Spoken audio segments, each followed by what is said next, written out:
महान भूमि पर जिस महान व्यक्ति के चरण पड़े थे, उस महान व्यक्ति के प्रति आपको ये वित्त दिखाई दे रहा है, या फिर यहाँ पर गाय का गोबर, मतलब यहाँ पर जो लोग हैं शौच करने के लिए ये जो स्थली है, इस स्थली का इस्तेमाल करते हुए हमें दिखाई दे रहे हैं।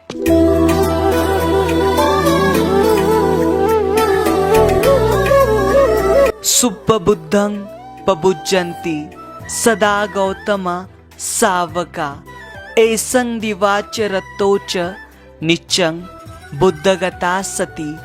जिसकी दिन रात हर समय बुद्ध विषयक स्मृति बनी रहती है, वे गौतम भगवान बुद्ध के श्रावक सदैव भली भांति प्रबुद्ध जागृत बने रहते हैं।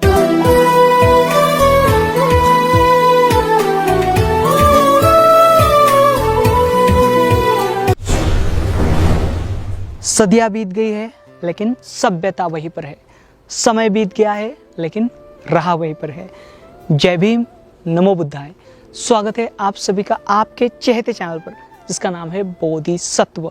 इस चैनल के माध्यम से आपको प्रियदर्शी चक्रवर्ती सम्राट अशोक इनके द्वारा निर्माण किए गए प्राचीन बौद्ध स्तूप हो, स्मारक हो या फिर गुफाएं हो, जिनका निर्माण कार्य प्रियदर्शी सम्राट अशोक इनके बाद में भी पूरे जम्बूद्वीप में हजारों वर्ष तक किया गया। ऐसे वीरान और अनदेखे बौद्ध स्थल यह जो चैनल है आपको दिखाने की कोशिश कर रहे हैं।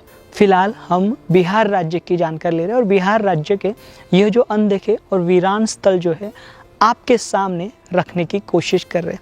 आज का यह वीडियो बहुत ही महत्वपूर्ण है और इस चैनल के पिछले वीडियो भी बहुत ही महत्वपूर्ण है। अगर वे आपने अभी तक नहीं देखे तो वे ज़रूर देखें।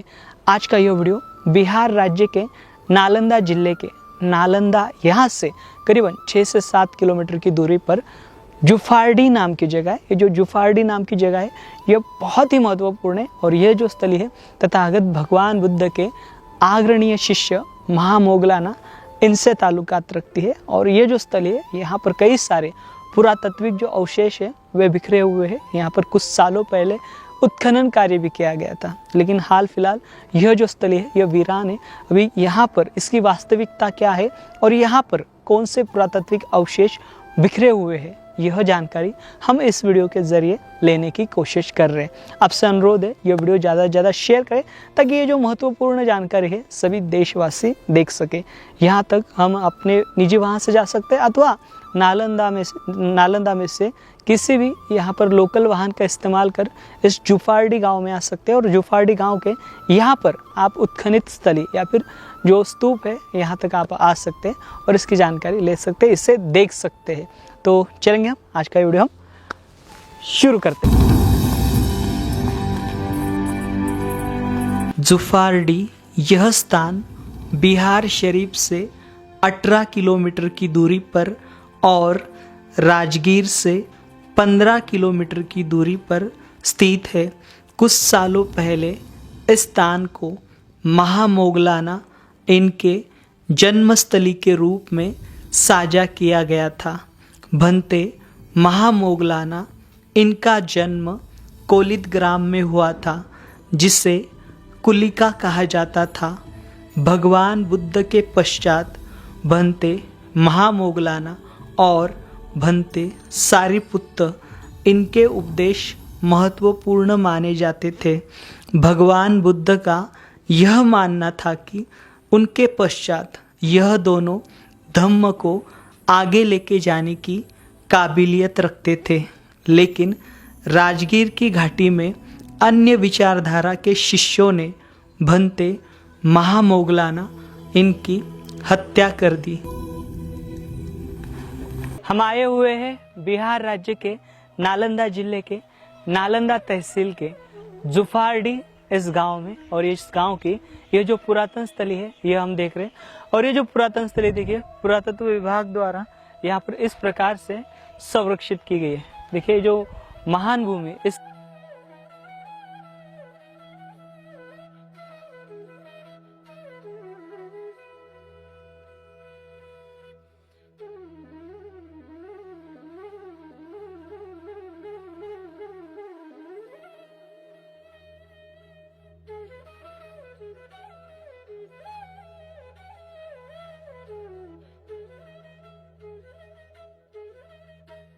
ये देखिए इसको दीवार तो मार दी गई है, लेकिन यहाँ पर जिस प्रकार से इसका संरक्षण होना चाहिए था उस प्रकार से जो स्थली है, स्थली का संरक्षण नहीं हुआ है। और ये अति महत्वपूर्ण ऐसी स्थली आज इस प्रकार से, अब देखिए आप यहाँ पर पेड़ पौधे तो पूरे दिखाई देते हैं, लेकिन यहाँ पर ये जो पूरा इसका ये है, मतलब यहाँ पर जो इसको संरक्षित किया गया, यहाँ पर से पूरी तरीके से मानवीय जो स्वच्छ है, शौचालय जो है मानव ने किया हुआ, वह हमें दिखाई देता है। और इस पूरे स्मारक पर, यानी यहाँ पर जो विहार पाया गया था या फिर यहाँ पर जो स्मारक पाया गया था, इस पूरे स्मारक पर यहाँ पर हमें ये दिखाई देता है।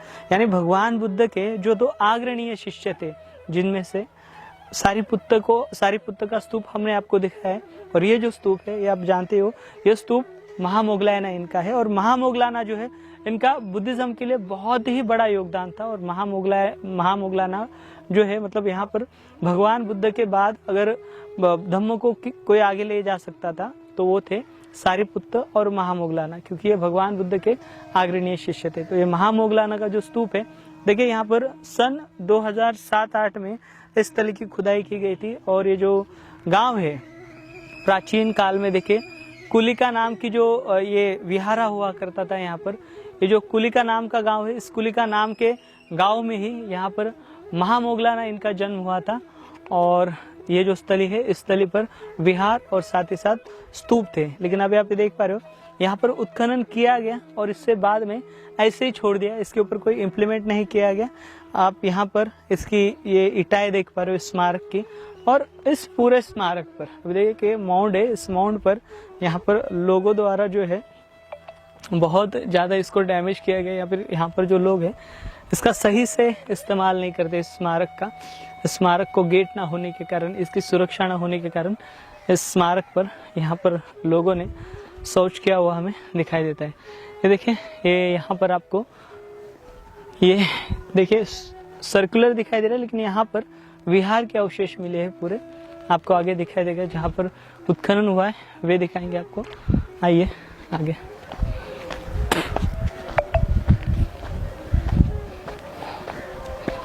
ये देखिए,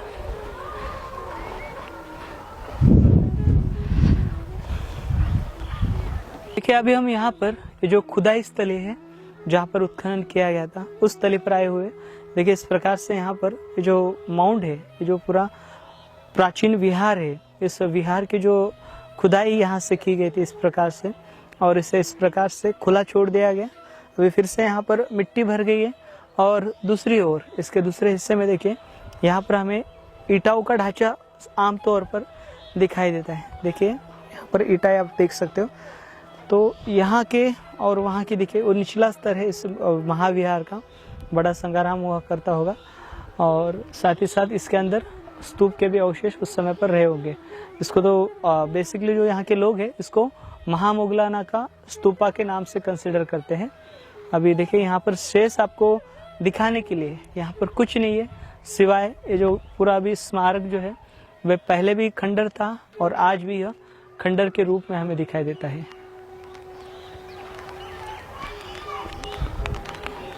कि यहाँ पर उत्खनन करने के बाद ये जो यहाँ पर के जो स्मारक है, इस स्मारक को ये जो प्लास्टिक की सीट आप देख पा रहे हो, इस प्लास्टिक की सीट को डालकर ढका गया है। और ऐसे अन्य पुरातात्विक स्थल हमने देखे हैं जहाँ पर इसी प्रकार से ये जो प्लास्टिक के जो पॉलीथीन है इसे डालकर ढका गया है। मतलब यहाँ पर भविष्य में बाद में कभी फिर से इसे खोला जाए इसके लिए।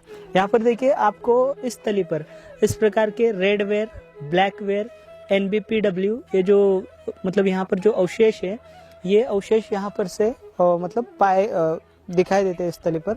और साथ ही साथ इस तली पर देखिए, मतलब यहाँ पर हमें ईसा पूर्व 3री-4री शताब्दी से लेकर यहाँ पर ईस्वी 5वीं-6ठी शताब्दी के जो अवशेष है वे हमें यहाँ पर दिखाई देते हैं।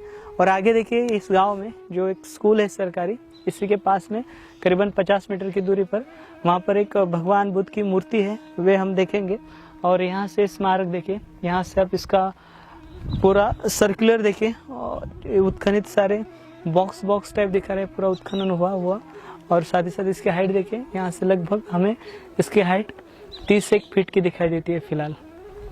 और पूरा ईंटों का जो ढांचा है स्मारक का, वे हमें यहाँ पर दिखाई देता है। ये देखिए इसके दूसरे कोने में भी यहाँ पर उत्खनन हुआ था। और ये देखिए ऐसे यहाँ से ऐसे प्रतीत होता है यहाँ पर कोई दीवार रही होगी, ये दीवारों के अवशेष, ये मलबे। और देखिए सटे विहार का पूरा ये मलबा जो है वो दिखाई देता है। और यहाँ पर देखिए यहाँ पर सिर्फ मिट्टी दिखाई देती है, और वहाँ पर जो सारा स्मारक है उस स्मारक के जो अवशेष है वे हमें वहाँ पर दिखाई देते हैं। देखिए अभी हम यहाँ पर का जो विद्यालय है वहाँ पर आए हुए, जहाँ पर भगवान बुद्ध की जो मूर्ति है वे रखी गई है। यहाँ पर देखिए सरकारी स्कूल है, यहीं पर दो मंदिर है, यहाँ पर एक राम जी और हनुमान का मंदिर है। और साथ ही साथ यहाँ पर देखिए कोने में आपको यहाँ पर एक छोटी सी मूर्ति दिखाई दे रही है, और ये जो मूर्ति है यह प्राचीन है। और देखिए जो स्मारक अभी हमने देखा है, स्मारक में से भी कई सारे अवशेष निकले थे और कई सारी मूर्तियाँ यहाँ से मिली थी अभी बस फिलहाल म्यूजियम में। अभी आप यहाँ पर देखें ये जो मूर्ति है, ये जो रीजन है, इस रीजन में आमतौर पर मतलब गया हो या फिर राजगीर हो या फिर नालंदा हो, इस क्षेत्र में हमें आमतौर पर जो भूभूमि स्पर्श मुद्रा में मूर्तियाँ दिखाई देती है। यहाँ पर देखिए हमें ये धम्मचक्र प्रवर्तन की मुद्रा में ये जो मूर्ति है वे दिखाई दे रही है। इसके दोनों कोने पर यहाँ पर देखिए आपको जैसे भूभूमि स्पर्श मुद्रा है और साथ ही साथ एक ध्यान मुद्रा है, वे हमें यहाँ पर दिखाई देती है। और ये जो भगवान बुद्ध का मुंह जो है ये पूरा का पूरा सफाया कर दिया गया है, मतलब नाक और आँख पूरे घिस दिए गए। और हाथ जो है, हाथ भी थोड़े थोड़े खंडित हो चुके हैं। उंगली देखिए धम्मचक्र प्रवर्तन वाली मुद्रा, और उनके जो पैर है, पैरों के ऊपर आपको ये धम्मचक्र दिखाई दे रहे हैं। तो इस प्रकार से यहाँ पर ये जो खंडित अवशेष जो है वे यहाँ पर दिखाई दे रही है। मूर्ति देखिए ये भी खंडित हो चुकी है, मतलब यहाँ पर जितनी मूर्तियाँ अमूमन वो खंडित अवस्था में दिखाई देती हैं। सिर्फ ये हाल जो है ये सिर्फ बौद्ध शिल्पों का नहीं है, बल्कि यहाँ पर देखिए बिहार राज्य में आमतौर पर बौद्ध, साथ साथ जैन और साथ साथ वैष्णव और जो शैव है उन पंथ की भी मूर्तियाँ हमें दिखाई देती है। लेकिन उनकी भी जो मूर्तियाँ हैं ज़्यादातर डैमेज की गई हमें दिखाई देती है। और अक्सर यही कहा जाता है कि ये जो मूर्तियाँ हैं, ये इन मूर्तियों को क्षति जो है लगभग 12वीं-13वीं शताब्दी में जो यहाँ पर मतलब एक तो खिलजी जो है, खिलजी या फिर मोहम्मद, इनके माध्यम से इनको डैमेज किया गया है। फिर या फिर जो मूवमेंट निकाली गई थी उस समय पर, मतलब मूर्ति पूजा के खिलाफ, उस समय पर ये जो सारे स्मारक है ये शायद से मिटा दिए गए, ऐसे जानकारी मिलती है। देखिए वैन संघ ने इस स्थली पर यात्रा की थी, और उन्होंने इस स्थली का जो वर्णन है वह किया था। और ये कुटिल ग्राम या फिर कुली का ये जो नगरी है, इस नगरी का वैभव जो है उनके माध्यम से देखा गया। तो साथियों मिलेंगे अगले वीडियो के साथ, अगले जानकारी के साथ। तब तक आप अपना ख्याल रखिए। जय भीम, नमो बुद्धाय।